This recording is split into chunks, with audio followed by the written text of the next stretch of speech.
Alright guys, let me just start off by saying if you go to replace your ground strap right here on your firewall, and it goes down through in here, down behind here to your cylinder head, it's a Y strap.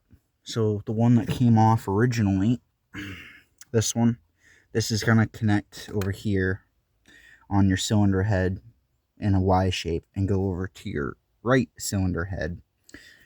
And you're going to need a 10 mil for that, a 10 mil down there.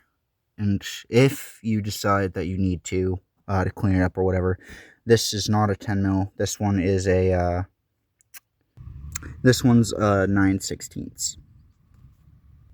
Sorry, my bad. 5/16.